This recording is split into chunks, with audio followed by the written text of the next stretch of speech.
Namaste Saraswati Devi Gauruvani Pacharne Nirvishesha Shunnyavadi Pachatya Desatarne Jai Shri Krishna Chaitanya Prabhu Nityananda Shri Advaita Gadadhara Shivasadi Gaura Bhaktivedanta Hare Krishna Krishna Krishna Hare Hare Hare Rama Rama Rama Hare Hare. So Murtyanati Mirandas. Okay. Welcome you all to this today's Bhagavad-gītā summary study. We are today discussing from Bhagavad-gītā as it is, chapter 18, text 71 to text 73. I'll read the text 71 first. Shraddhavan anushuyascha shrunyad api yo naraha sopya mukta shubhalokan prapnuyad punya karmanam. Translation Srila Prabhupada ki jai.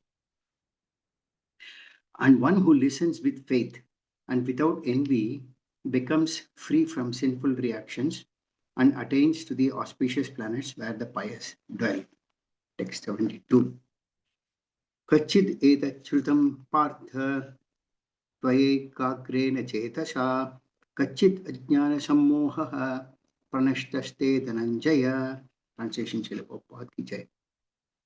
O son of Pritha, O conqueror of wealth, have you heard this with an attentive mind? And are your ignorance and illusion now dispelled? Text 73. Arjuna Vacha Nashto Moha Smritirlabdha Tat Prasadan Mayachyuta Stitosmi Gata Sandeha Karishye Vachanam Tava. Translation Srila Prabhupada ki jai. Arjuna said, my dear Krishna, O infallible one, my illusion is now gone. I have regained my memory by your mercy.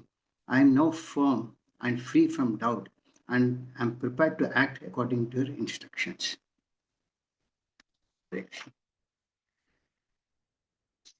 So we see here in the 18th chapter entitled The Perfection of Renunciation, where the Lord has given, first in the entire Bhagavad Gita, Arjuna had many doubts. Lord Krishna cleared all the doubts to Arjuna. He explains Karma Yoga and Krishna consciousness, and Jnana Yoga, Bhakti Yoga, and the three modes of material nature. And finally, in this chapter, entitled The Perfection of Renunciation, he concludes by asking Arjuna to surrender, and he will deliver him from all the sinful reactions. And after having concluded these teachings, the Lord, within this final sloka, not final, in the concluding this thing, the Lord says in text 71, one who listens with faith and without envy becomes free from sinful reactions and attains to the auspicious planets where the pious dwell. So from this we will understand how one can be a qualified recipient for hearing Bhagavad Gita, and what are the factors that are taken care of. So the first point that the Lord mentions here is that one must have some faith. I mean, there may be people who are atheistic in nature; they may not believe in the Lord, but still, if someone doesn't believe in the Lord, if it doesn't have any faith, then it is recommended that one does not discuss the glories of Bhagavad Gita to such personalities, such people. So, but here in the purport, Srila Prabhupada mentions that there are two qualities. One is that one must have some faith to listen, and the second thing is one should not be envious of the Lord. Now, here we see that envious of the Lord is a very important criteria. If one becomes envious of the Lord, he starts thinking that I have become Lord, and he starts, and example is in Mahabharata where Shishupal was envious of the Lord, and he's reached a stage he started insulting the Lord in the assembly, in front of everyone in the assembly. So finally the Lord sent his Sudarshan and killed him. So this envy is a very important quality. Now, one should not be envious of the Lord, and then in that case, what happens is that even if somebody may not have a faith, but if he's open-hearted, then what happens is that when a devotee of the Lord gives a class, and if he is present, then if he is not envious, still he may have, by hearing from pure devotees, sometimes a person can, attitude can change. And the result is that the moment he listens to the Bhagavad Gita discourse, then he becomes free from all the sinful reactions. And such personalities who are not pure in devotional service, it is said that Srila Prabhupada mentions they can attain planetary systems where righteous personalities are residing. For example, here he mentions about Dhruva Loka, where Dhruva Maharaj resides.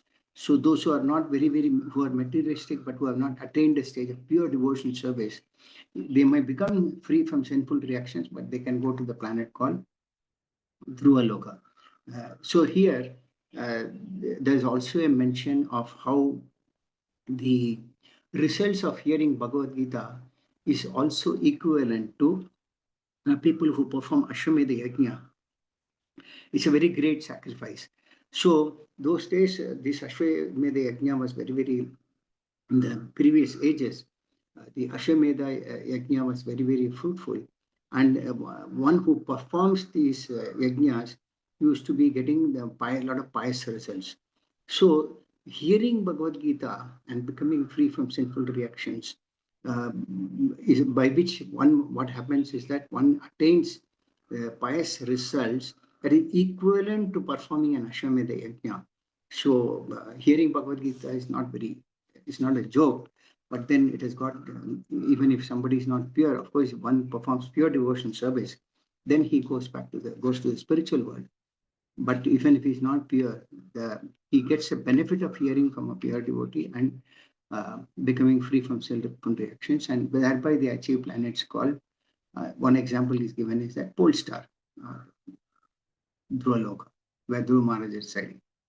Then in the next loka, that is text number 22, after giving this instruction also to Arjuna, the Lord is telling Arjuna that, O son of Tirtha, O conqueror of wealth, have you heard this with an attentive mind? And are your ignorance and illusions now dispelled?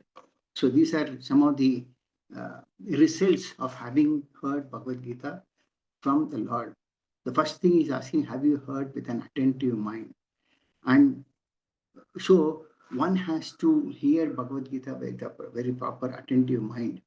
And if one doesn't hear, then the result may not be there.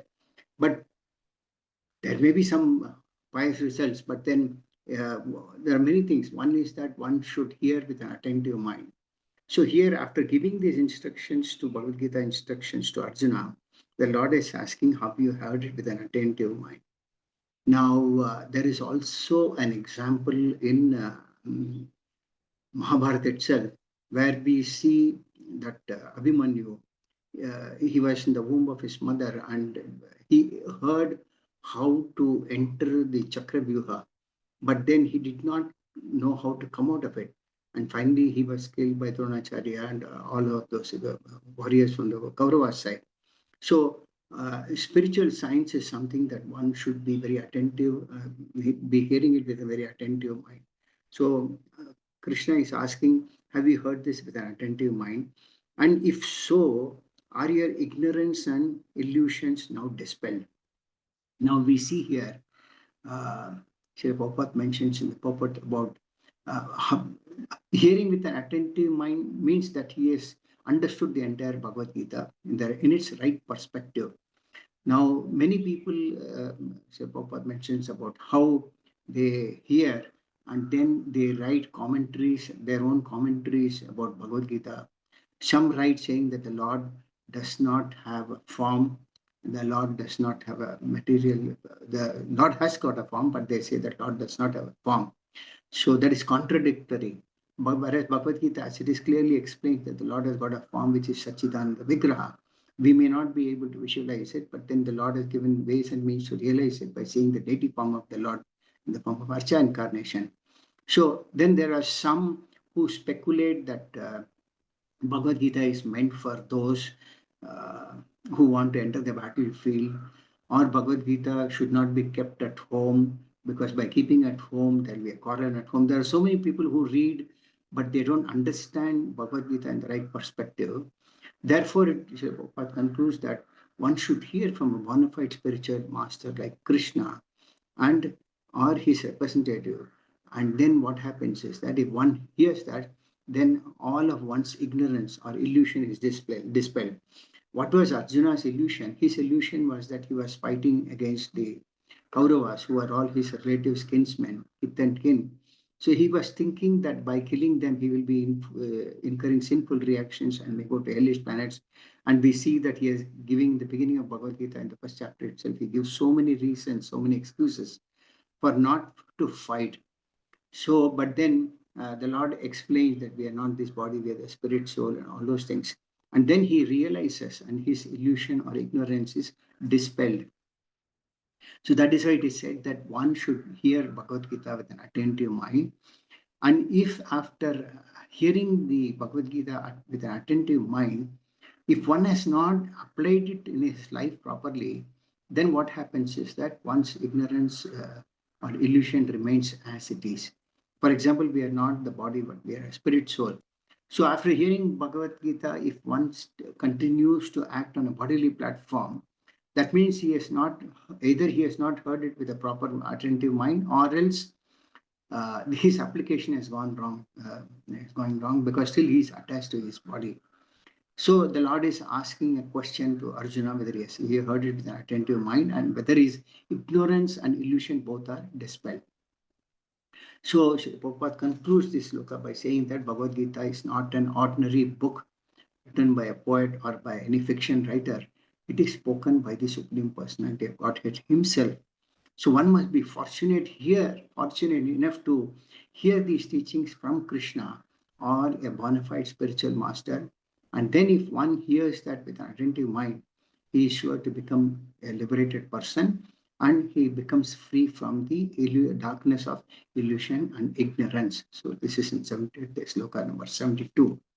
Then we come to sloka number 73, where Arjuna replies, he says, "My dear Krishna, O infallible one, my illusion is now gone. I have regained my memory by your mercy. I am now firm and free from doubt, and I am prepared to act according to your instructions." So here there are many important points in this particular sloka. Arjuna now replies to Krishna's question. When Krishna asks whether have you heard with an attentive mind and your illusion is gone, Arjuna says that yes. Oh, he addresses the Lord as O infallible one. That means the Lord does not, Lord is known as Achyuta. Achyuta means we are all Chuta. Chuta means we are all fallible. That is why, due to our fallible nature, we have fallen into this material world. But the Lord, though he comes to this material world, he's infallible. He comes in his spiritual form. Maybe in a material body we may perceive, but then his body is not affected by the three modes of material nature. So his situation, even if he appears in this material world, continues to be the personality of Godhead. That is why he is addressed as Achyutat. So one more meaning is that since the Lord is infallible, he also sees that his devotees don't fall down.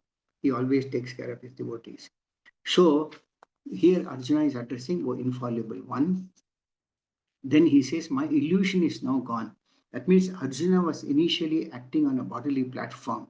That is why he was reluctant to fight and kill his killsmen. Now he's, after hearing Bhagavad Gita, where he heard Karma Yoga, Arjuna was in fact thinking that he might incur sinful reactions. And then he gave some more reasons, like by killing the kinsmen, there'll be Varna Shankara in the society. Women will be left as widows, and there'll be Varna Shankara, unwanted population in the world, and so forth. Like that, he gave so many reasons. All these reasons were given by Arjuna because he was acting on a bodily platform. So now he says, after hearing Bhagavad Gita, his illusion has been dispelled. Then he says, I have regained my memory by your mercy. So Arjuna's moha or illusion led him to lose his memory also. Now, if we see in our day-to-day life, we also tend to lose our memory many times. But what happens is that when we hear Bhagavad Gita with an attentive mind, uh, the memory that we have, that also becomes improved by, because the Lord, after all, this body, though it may be material, but when we act spirit, when we utilize the mind in Krishna's service by hearing or by reading or by chanting, we can really actually experience that our mind is getting more and more clearer. So, and if when that mind becomes clearer, then our memory also improves. Whereas when our mind is always deviating from here to there and to so many other places, then our memory also becomes lost. So Arjuna confirms that after hearing Bhagavad Gita, he regained his memory by Krishna's mercy. So we need to have the mercy of the Supreme Lord also to ensure that we regain our memory. Then, after his illusion is gone and his memory has been regained, now Arjuna says, I am now firm and free from doubt. That means now he is prepared to fight the battle and is firm in his decision to fight the war. And he is also free from doubt. Why the Lord asked him whether he is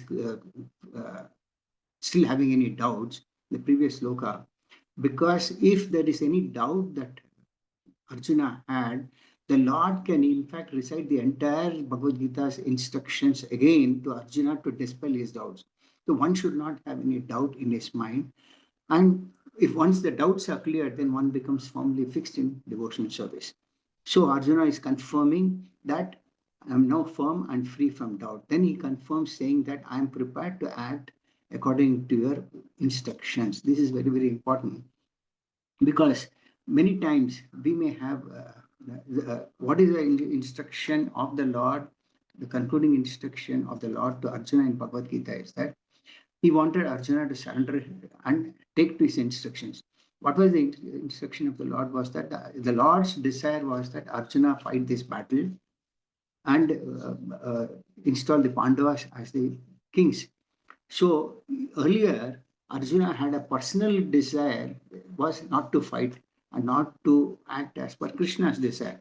But after hearing Bhagavad Gita, Arjuna is free from that illusion and is firmly understood that his role is to act as per Krishna's instructions and fight. So now he says that he is prepared to act according to Krishna's instructions. So what happens many times is that we may have a desire, but the Lord may have his desire. So the Prabhupada mentions, giving a quote by the teachings from Sri Chaitanya Mahaprabhu, in which he says that the actual position of a living entity is to be an eternal servant of the Supreme Lord. And because we have forgotten this principle of being a servant to the Supreme Lord, we have become conditioned by material nature and we are serving Maya. In any case, our constitutional position is there to serve. So either we have to serve the Lord or we have to serve Maya. We cannot be remaining without any service. So the real constitutional position is to serve the Lord. If we don't serve the Lord, and then we have to serve Maya. So the Lord's desire is to serve, that we serve the Lord. And if one serves the Lord, then he automatically becomes free from serving the Maya or the illusory energy. But if one somehow serves the illusory energy of the Lord, he decides to serve the illusory energy of the Lord, he becomes bound by lust, anger, greed, envy, pride, and illusion, and so forth. So we see here Arjuna also confirming that he is free from illusion. Otherwise, what happens? He becomes overcomes by the anarthas, which are lust, anger, etc. So when one hears Bhagavad Gita, he becomes liberated and his illusion becomes cleared and he voluntarily surrenders unto the Supreme Personality of Godhead. At this time, one might ask, why not Krishna force a living entity to surrender? Now, the position of a living entity like us, because we have got an minute independence, the Lord has given this minute independence so that we don't misuse it. Otherwise, there is no relationship by force. There is no love between a forced relation when there is forced relationship. Whereas when one understands the relationship in the right perspective, then one develops love. So generally people talk about fear of God, fear of punishment by God, etc. But actually, Srila Prabhupada has clearly explained that one's constitutional position is to love God, and that comes when one understands his constitutional position and surrenders to the Lord and acts according to the Lord's desire. People have misunderstanding that by surrendering to God, one is giving up all his freedom. No, actually, by surrendering to the Lord, one becomes much more free because he acts as per the Lord's desire, and the Lord's desire is in the interest of a living entity, just as a father has got interest in his children. But children might be independent and they might want to go and do something which may not be in the interest of their career or in the interest of their life. But the father is always acts in the interest of the children. Similarly, the Lord does not have anything to do with us if it is not in the interest of ourself. Ourself is the spirit soul, and the soul's constitutional position is to surrender and serve the Lord. And then Sri Prabhupada also mentions about uh, how sometimes the last snare of Maya is that one thinks that he has become God. So many times when one comes to a spiritual path also, even if there are two things. One is who might not have taken the spiritual path. They may think that for example, if you ask a CEO or a COO of a big corporate this thing, he will can say that he will claim that he has done because of his role in the company, he has been able to achieve this, achieve that. So they will think that they are capable of doing anything. So the stage, they will be in a stage where they think themselves to be God because they are sitting in a high corporate position. So their intelligence is lost. So sometimes they think that they are God themselves.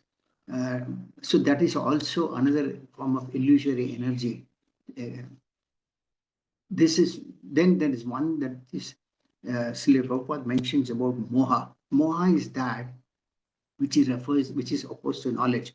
Real knowledge is understanding that by constitutional position we are a servitor of the Lord. But instead of thinking oneself in that position, if he thinks he's not a servant, he's a master of this material world, like I mentioned about highly qualified corporate entities and so forth, that is the illusion. So, this illusion can be overcome by the mercy of the Lord when one surrenders to the Lord and takes to his instructions. Lord is the master of the entire all the knowledge, and he is the proprietor of everything. In fact, we are too insignificant to even consider that we can do anything. If the Lord wants one, he can bewilder one's memory at any point of time. That's why we see that many times people might say that they are accepting this challenge, that challenge, and finally end up failing in those challenges. That is because ultimately the Lord is the one who gives a capacity or ability for a person to accept a fight or a challenge also. And even if one fights, it is the Lord who gives the result also. So the Lord can bestow any type of desire that a devotee has got, because the Lord is the ultimate friend of everyone, and the Lord's desire is in the interest of the living entity, not against the living entity. The Lord is also the controller of time, and also he is full of opulences and all potencies. So the Lord can give anything to a devotee who has surrendered to him. Of course, the Lord knows what is in the interest of the devotee. So one who does not understand it may come under the spell of Maya. But Arjuna, he heard this Bhagavad Gita, and then he became free from all these illusions. He could understand that Krishna was his real friend, uh, and he understood this in the right perspective. What is in it for us? Srila Prabhupada mentioned that when a person is in full knowledge, then he naturally surrenders to Krishna. So when Arjuna understood that it was Krishna's plan to reduce the unwanted population, he agreed to fight according to Krishna's desire. He took his weapons, his bows and arrows, and then he was ready to fight as per the order of the Supreme Personality of Godhead. What is in it for us? The entire application of Bhagavad Gita is meant for us to apply in our day-to-day life, in every moment of our life, actually. Because what Arjuna was facing in the battlefield of Kurukshetra is something that we encounter on a day-to-day basis. It need not be a physical battlefield that we have to take a bow and arrow. It may be also a part, but in our day-to-day life, at every moment of life, we come across challenging situations, and it is necessary for us to take to the instructions of Bhagavad Gita, understand this knowledge in the right perspective, not only understand right in the right perspective, but also after understanding it, one must apply it in one's life and then surrender to the Lord. That is the only way that one can become free from this conditioned existence. Then one applies these teachings on a day-to-day basis and a moment by moment. Then whatever illusion that we all have, we are all conditioned. Like Arjuna was just an example to teach us as to how conditioned we are, and at any time we can be bewildered by the Lord's illusory potency. So if we don't take to the instructions of the Supreme Lord, then we might end up serving in Maya and thinking that I'm all in all and everything is what I see is mine, everything that I see in this world is mine. I am the enjoyer. Actually, the Lord is a supreme enjoyer. That is why he's called Purusha. Purusha means the supreme enjoyer. We are bound to be, we are just meant to be an instrument in the hands of the Lord in all our activities, and thereby surrender unto the Lord, even giving the results to the Lord, because everything comes from the Lord. There is nothing that is independent in us. That independence itself is an illusion which Arjuna had in the beginning of the battlefield. So when he heard, he realized that he was not independent from the Lord, rather he was dependent. So similarly, in all our activities on a day-to-day basis, moment by moment, we are depending on the Lord. If the Lord wants, he can take away. There are many we find that who have paralysis and they are not able to move a part of the body, they are not able to move the body. All this happens by the will of the Lord, by our activities in our previous lifetimes. So, in order to overcome all these abominable reactions, one has to surrender to the Lord. And this human form of life is given for us to understand this Bhagavad Gita, by which we become free from sinful reactions and become free from the conditional existence in this material world. So the same illusion what Arjuna had has been cleared and he was fixed and ready to fight. We also can accept Bhagavad Gita in the right spirit, understand, and when we apply it, we also will become free from this illusory energy of the Lord, and we can also be free from lust, anger, greed, envy, pride, and illusion. So with this, I conclude the discussions for the 3 slokas today. And then if you have any doubts or questions or comments, you can ask me.